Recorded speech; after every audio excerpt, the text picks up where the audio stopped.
Real quick, my speech is going to be short because I ate way too much cake and I can't breathe. There are 3 points to knowing Carolyn, 3 aspects of knowing her, and a lot of the wrestlers are probably going to agree. First one is the supportive one. One of the first times I was there, I decided okay, I'm feeling tough. I just almost didn't lose to that last guy. So I'm going to wrestle that guy, the blonde one, the really white one. Well, that was Travis Roberts, a Greco master. And the human body can fly very fast when thrown by a really able person. And I was laying there on the mat after being inverted for a couple seconds, unable to breathe, and Carolyn jogged over real quick and said, "Honey, are you okay?" And I was like, "Yeah, I think so. I mean, I can't see you, but I assume I'm okay." And she picks me up and says, "Try shooting, just go for it." And I remember thinking well, that's not gonna work, but I guess I'll try it. And I remember shooting on Travis Roberts thinking this was my last moments alive, and actually finishing the shot. And it was the first time I'd ever got a takedown on someone that I considered a god among wrestlers. And the second I did it, I got so excited I let go of the takedown. And Carolyn just laughed and said, "Great job, sugar." So that's the supportive side. Second one is the toughen up side. And so I broke my nose in my sophomore year, and I remember I came back to wrestling practice the day of it, and I was like, "Oh gosh, Carolyn, I don't know, I just broke my nose." And she grabs me by the shoulder and candidly says, "Are you gonna be a bee about it?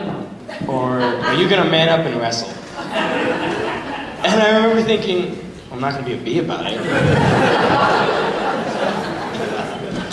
So, the last aspect was probably the most caring person I know. She's kind of like a second mom to me. 4 years ago, almost to the day, I was at the first wrestling prep banquet that I went to, my freshman year. And she gave me an award called I think it was Willing to Put Yourself Forward Award, and it was for constantly willing to wrestle people that were better than me and willing to get my butt handed to me. And I remember getting the award and thinking wow, I didn't think I was gonna get an award. And Carolyn grabbed me and hugged me and said we're gonna go far together, honey, and I'm gonna get you to college. And you're gonna wrestle, and I'm gonna make sure with every ounce of my being you're gonna be happy. And coming from a program where everyone stole my thunder on this, but I had just been told I was worthless, I would never amount to anything, that I should just quit wrestling. Those were exact quotes. "You should quit wrestling, Shane. You will never amount to anything." And Carolyn gave me basically a second shot with wrestling. I almost quit that day I was told that. I almost quit wrestling entirely, not just off-season, but to never return to the sport. And Carolyn showed that you can actually care, and just because you're a coach, it doesn't mean you have to be cold, isolated, and just yell all the time. And that's what led me to pick Stevens, was because it was a coach that cared, and most importantly, it reminded me of Carolyn.